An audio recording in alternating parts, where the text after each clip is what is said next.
બોલો દશામાતની જય. હવે આપણે સાંભળીએ દશામાની વાર્તા.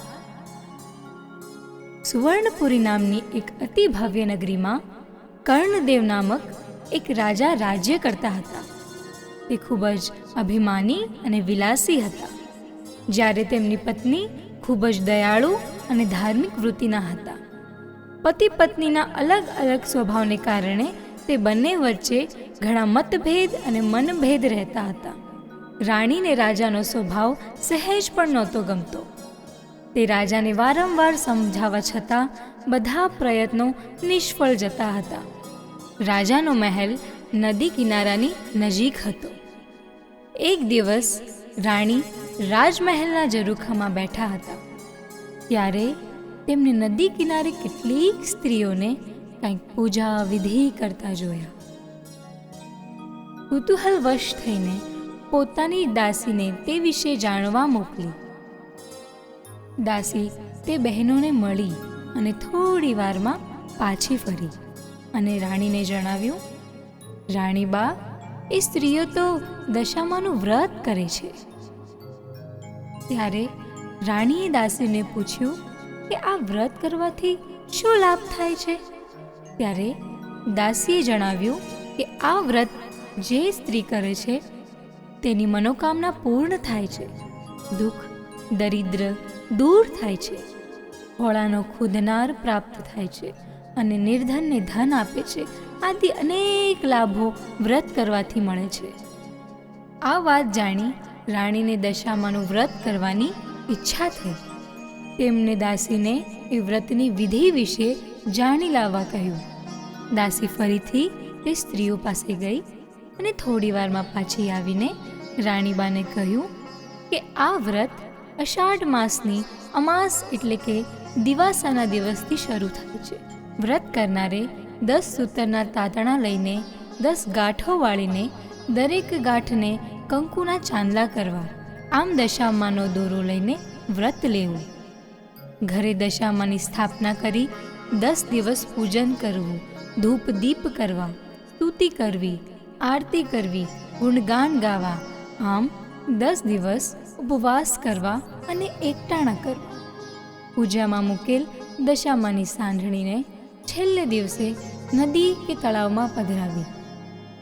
શક્તિ સંપત્તિ પ્રમાણે સોના કે ચાંદીની સાંઢણી બનાવડાવી. આ વ્રતની ઉજવણીમાં બ્રાહ્મણને દાન કરવું. નિવેદમાં 125 ગ્રામ ઘઉંના લોટનું ચૂરમું બનાવી ધરાવી અને પ્રસાદમાં વહેંચવું. 10 દિવસ ઊંઘ ઓછી લેવી. દશામાના જપ કરવા, તન મન પવિત્ર રાખવા. આ પ્રમાણે વ્રત કરી શકાય. ધાર્મિક સ્વભાવના કારણે રાણીને પણ આ વ્રત કરવાની ઈચ્છા થઈ. તેમણે મનથી આ વ્રત કરવાનું નક્કી કર્યું. તેમને રાજાને આ વાત જણાવી તો અભિમાની રાજાએ વ્રત કરવાની સ્પષ્ટ ના પાડી દીધી. તેમને કહ્યું કે આ વ્રત તો ગરીબ ગુરબા માટે છે. આપણી પાસે તો ઘણી સુખ સાહેબી છે, ધન દોલત છે, નોકર ચાકર છે, બાગ બગીચા છે, રાજપાટ બધું જ છે, માટે તારે આ વ્રત કરવાની કશી જરૂર નથી. રાજાના આવા અહંકારી વચનો સાંભળી રાણીનું દિલ દુભાવ્યું અને તે ખાધા પીધા વગર સૂઈ રહ્યા. રાજાએ અહંકાર, ગર્વ અને અભિમાનમાં ચકચૂર થઈને દશામાના વ્રતનું અપમાન કર્યું. તેથી દશામાં ક્રોધિત થઈ ગયા અને તેમને રાજાના સપનામાં આવીને જણાવ્યું કે તે મારા વ્રતનું અનાદર કર્યું છે, તેથી હું તારા પર કોપાયમાન છું. ભયથી થથરીને ઉઠેલા રાજાની આંખ ઉઘડી ગઈ અને તેમણે રાણીને જગાડીને સપના વિશે વાત કહી. હવે જરૂર કાંઈ આપત્તિ આવશે જે ભોગવ્યા વગર આપણે છૂટકો નથી. કાળની ગતિને કોઈ મિથ્યા કરી શકનાર નથી. રાજા રાણી આ સપનાથી ખૂબ ચિંતાતુર હતા. તે સમયે રાજાનો એક અનુચર સમાચાર લઈને આવે છે કે બાજુના રાજાએ મોટી સેના લઈને ચડાઈ કરી છે. રાજા રાણીને દશામાના સપનાની વાત યાદ આવતા જ તેમને ખાતરી થઈ ગઈ કે જરૂર કંઈક અશુભ થવાનું છે. તેથી તેમને ગુપ્ત રસ્તેથી નાસી જવાનું વિચાર્યું. તે પોતાના બંને દીકરા તેમજ રાણી સાથે ગુપ્ત માર્ગે જંગલમાં જતા રહ્યા. તેઓ કદી ચાલેલા ન હોવાથી ખૂબ જ થાકી ગયા. તેમની પાસે પગમાં પહેરવાની મોજડી પણ નહોતી. અણીદાર કાંટા પગમાં ભોંકાય છે. ઝાડ અને ઝાખરાના કારણે વસ્ત્રો પણ ફાટી ગયા. પેટમાં ઘણી જ ભૂખ લાગી છે, પણ અન્નનો દાણો નથી. તરસ પણ ખૂબ લાગી છે, પરંતુ પાણીનું એક ટીપુંય નથી. સૂર્ય મહારાજ મધ્યાહને આવીને આગ વરસાવી રહ્યા છે. રાજા અને રાણીથી આ કુમારોની દશા જોવાતી નથી. એવામાં તેમની નજર એક વાવ પર પડી. રાજા રાણી બંને કુંવરોને લઈને વાવમાં પાણી લેવા ઉતર્યા. કુંવરો 7 પગથિયાં ઉતરીને 8મા પગથિયે જ્યાં પગ મૂકવા જાય છે, ત્યાં તો દશામાં બંને કુંવરોને વાવમાં ખેંચી જાય છે. રાજા રાણી આ જોતા જ ખૂબ જ ડઘાઈ ગયા. રાણી તો હૈયાફાટ રુદન કરવા લાગ્યા.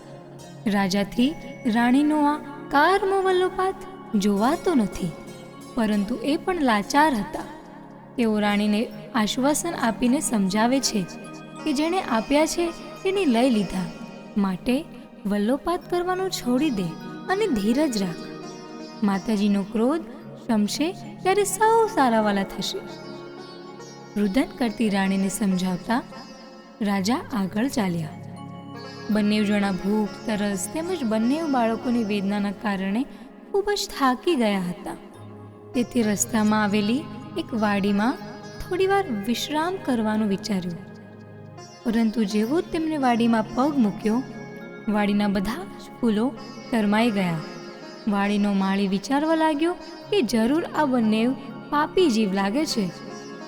એટલે જ તેમના પગલાં વાડીમાં પડતા જ આખી વાડી કરમાઈ ગઈ. તેથી તેમને બંનેને વાડીમાંથી હાંકી મૂક્યા. આમ રાજા રાણી અપમાનિત થઈને ધીરે ધીરે આગળ ચાલવા લાગ્યા. ચાલતા ચાલતા બંને એક નગરમાં આવ્યા. ત્યાંનો મુખી રાજાનો સંબંધી હતો, એટલે દુઃખમાં એ જરૂર સહારો આપશે એમ વિચારીને આશરો મેળવવા તેમના ઘરે ગયા. પરંતુ દશામાના પ્રકોપના કારણે મુખી રાજાને ઓળખી શક્યો નહીં અને તેમને ભિખારી ગણીને ગામની બહાર કાઢી મૂક્યા. રાજા રાણી તરત સમજી ગયા કે આ દશામાના કોપને કારણે જ બન્યું છે. હવે ત્યાંથી નિરાશ બનેલા રાજા રાણી આગળનો પંથ કાપી રહ્યા હતા. તેવામાં રાજાની બહેનનું નગર આવ્યું.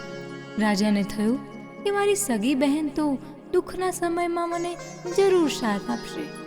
એટલે ફાધરે પોતાની બહેનને સંદેશો મોકલાવ્યો કે તેનો ભાઈ આવ્યો છે. બહેને પોતાના ભાઈને સોનાની ગાગરમાં સુખડી મોકલી અને સાથે સોનાની સાંકળી મોકલી. પરંતુ માના કોપના કારણે સોનાની ગાગર પિત્તળની બની, સુખડી કોલસા બન્યા અને સોનાની સાંકળના બદલે ફૂફાડા મારતો કાળો નાગ નીકળ્યો.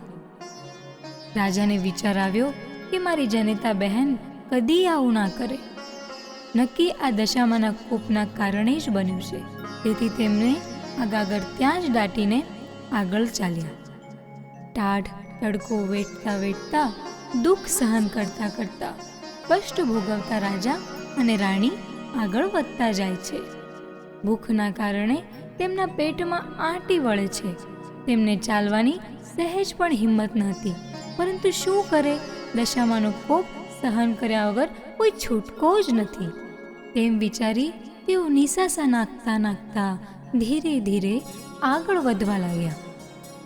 તેવામાં એક નદીના કાંઠે ચીબડાના વાડા જોયા. રાજાએ 2 હાથ જોડીને વાડાના માલિકને કગરીને કહ્યું કે ભાઈ, અમે 7 દિવસથી ભૂખ્યા છીએ. દયા કરીને અમને એક ચીબડું આપો. માલિકને દયા આવવાથી તેમને એક ચીબડું આપ્યું. રાજાએ નક્કી કર્યું કે આગળ જઈને થોડો આરામ કરીને શાંતિથી ચીબડું ખાઈને ભૂખ મટાડીશું. તેવામાં એવું બન્યું કે એક ગામના રાજાનો કુંવર એક દિવસ પહેલાં પીસાઈને ભાગી ગયો હતો. સિપાહીઓ કુંવરની શોધમાં નીકળ્યા હતા. દશામાના કોપના કારણે રાજાના હાથમાં જે ચીવડું હતું એ કુંવરનું માથું બની ગયું. આથી સિપાહીઓ તે બંનેને દોરડેથી બાંધીને રાજ દરબારમાં હાજર કર્યા. રાજાએ તાત્કાલિક તેમને જેલમાં પૂરી દીધા. રાણીને ઘણીવાર મનમાં થતું કે મારા પતિએ દશામાના વ્રતની અવગણના કરી છે, તેથી જ મારા કુટુંબ ઉપર દુઃખના ડુંગર તૂટી પડ્યા છે. માટે આ વર્ષ તો અષાઢ માસમાં દશામાના વ્રત કરીશ. આમ માને રીઝવવાનું નક્કી કર્યું. જોતા જોત 12 મહિના વીતી ગયા. શ્રાવણ મહિનો બેસવાના 2 દિવસ પહેલા રાણીએ કેદખાનાના ઉપરી માણસને દશામાના વ્રત કરવાની મોટી ઈચ્છા જણાવી. દયાળુ ઉપરીએ ધર્મના કામમાં ના નહીં પાડી અને જોઈતી સામગ્રી લાવી આપવાનું વચન આપ્યું. દિવાસાના દિવસે સવારે નાહીને રાણીએ 10 શેરનો દોરો લઈને 10 ગાંઠો વાળીને કંકુ લગાવ્યું. દશામાનું નામ લઈને કળશની સ્થાપના કરી. તે દોરાને કળશે બાંધી તેનું પૂજન કરી 10 દિવસ નકોડા ઉપવાસ કરી તન મનથી ખૂબ જ ભક્તિ કરી. આમ રાણીની અપાર ભક્તિ જોઈને દશામાનો કોપ શમી ગયો. માએ તેને આશીર્વાદ આપ્યા. તે જ રાત્રે દશામાએ નગરના રાજાના સ્વપ્નમાં જઈને કહ્યું કે હે રાજા, તે કેદ કરેલા સ્ત્રી પુરુષ તારા કુંવરના હત્યારા નથી, પરંતુ બીજા દેશના રાજા રાણી છે. તેથી તેમને તું છોડી દે. તારો કુંવર મોસાળમાં છે. કાલે સવારે હેમખેમ પાછો આવી જશે. સ્વપ્ન પૂરું થતાં જ રાજા જાગી ગયો અને ઊંઘ આવી નહીં. સવાર પડતા રાજમહેલમાં શોર બકોર થઈ ગયો કે કુંવર આવી ગયા છે. સાંભળતા રાજા બહાર આવીને પોતાના કુંવરને ભેટી પડ્યા ને આખા મહેલમાં આનંદ આનંદ છવાઈ ગયો. ત્યાર પછી તે રાજાએ બંદીવાન રાજા અને રાણીને માન સહિત મહેલ બોલાવી આવકારી અઢળક સંપત્તિ આપી વિદાયમાન કર્યા. રાજા અને રાણી રથમાં બેસીને પોતાના રાજ્ય તરફ પાછા વળવા નીકળ્યા. રસ્તામાં તેમની બહેનનું નગર આવ્યું. ત્યારે રાજાએ પોતાની જમીનમાં દાટેલી ગાગર યાદ આવી. રાજાએ ખાડો ખોદીને જોયું તો ગાગરમાં સોનાની સાંકળી ને સુખડી હતા. બીજી બાજુ બહેનને જાણવા મળ્યું કે પોતાના ભાઈ ભાભી નગર સીમાડે આવ્યા છે, તેથી તે પોતાના ભાઈ ભાભીને આગ્રહ કરીને ઘરે લઈ ગઈ. 2 દિવસ રોકાયા પછી રાજા અને રાણી આગળ ચાલ્યા. રસ્તામાં મુખીનું ગામ આવ્યું. એ મુખી પહેલાં તેમને ઓળખતો ન હતો. જેણે રાજા અને રાણીને સામયું કર્યું અને જમાડ્યા. ત્યારે રાજાને ખાતરી થઈ ગઈ કે પહેલાં દશામાના કોપના કારણે જ કોઈ પોતાને ઓળખતા ન હતા, પણ હવે દશામાની કૃપા થઈ ગઈ છે, તેથી બધા સ્વાગત કરે છે. આગળ જતાં ફૂલવાડીમાં આવ્યા. સુકાયેલી ફૂલવાડી લીલી છમ થઈ ગઈ. જે માળીએ તેમને હાંકી કાઢ્યા હતા તેમણે રાજા અને રાણીનું સ્વાગત કર્યું, પાણી પીવરાયા અને આરામ કરવા માટે બેસાડ્યા. ફૂલવાડીમાં થોડો વિશ્રામ કરીને રાજા અને રાણી વાવની નજીક આવ્યા. વાવની નજીક એક ગરડા માજી પોતાના 2 બાળકો લઈને ઊભા રહ્યા હતા. રાજા અને રાણીએ ગરડા માજી પાસે પોતાના બાળકો જોતા જ કહ્યું કે હે માજી, આ બંને પુત્રો તમારી પાસે કેવી રીતે આવ્યા? ત્યારે માજીએ પોતાના અસલ સ્વરૂપમાં પ્રગટ થઈને કહ્યું કે મેં જ તારા બાળકોને વાવમાં ખેંચી લીધા હતા, પરંતુ રાણીના વ્રતના પ્રભાવે હું તમારા બાળકો તમને પાછા આપવા આવી છું. આ સાંભળી રાજા અને રાણી બંને દશામાના પગે પડી અને માફી માંગી અને દશામાએ બંને જણાને આશીર્વાદ આપીને અંતર્ધ્યાન થઈ ગયા. ત્યાંથી રાજા, રાણી અને બંને કુંવરો પોતાના રાજ્યના સીમાડે આવી પહોંચ્યા. પ્રજાને જાણ થતાં જ રાજ્યમાં હર્ષ વ્યાપી ગયો. દુશ્મન રાજા જેણે આ રાજાનું રાજ્ય પચાવી પાડ્યું હતું તે આ રાજ્યને કબજો કર્યા બાદ ખૂબ હેરાન અને પરેશાન થઈ ગયો હતો. તેથી તે અસલ રાજાને રાજ્ય પાછું સોંપવા માંગતો હતો. તેણે પણ ખબર મળતા જ રસાલા સાથે રાજ્યના સીમાડે આવીને પોતાની ભૂલ કબૂલ કરી અને રાજાને તેનું રાજ સંભાળવા કહ્યું. લોકો વાજતે ગાજતે સામયું લઈને સામા આવ્યા. રાજા અને રાણી સુખેથી પોતાના મહેલમાં આવ્યા અને રાજ્યનો બધો વહીવટ સંભાળી લીધો. સૂર્યના તેજ પેઠે તેમની કીર્તિ વધવા લાગી. પ્રજાના આનંદનો પાર ના રહ્યો. આ રીતે રાણીએ 5 વર્ષના વ્રત કરીને પૂર્ણાહુતિ કરી અને ઉજવણું કર્યું. તેમાં ઘણા બ્રાહ્મણોને જમાડ્યા. એક રૂપાની સાંઢણી બનાવી અને રાખી હતી. તે ગામના મોટા પંડિતને દાનમાં આપીને તેમના આશીર્વાદ મળ્યા. એ દશામાં જેવી રીતે તમે રાજા અને રાણીની દશાવાળી તેવી તમારું વ્રત કરનાર તથા તમારી કથા વાંચનાર અને સાંભળનારની પણ દશા વાળજો અને સૌનું કલ્યાણ કરજો. બોલો જય દશામાં.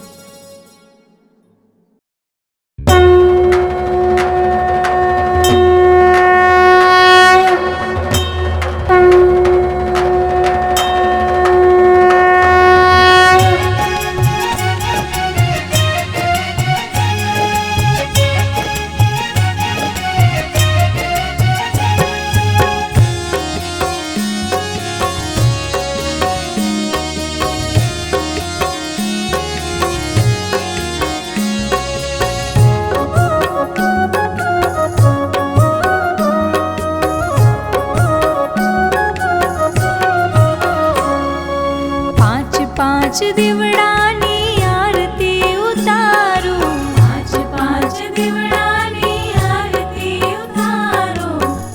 પાંચ દીવડા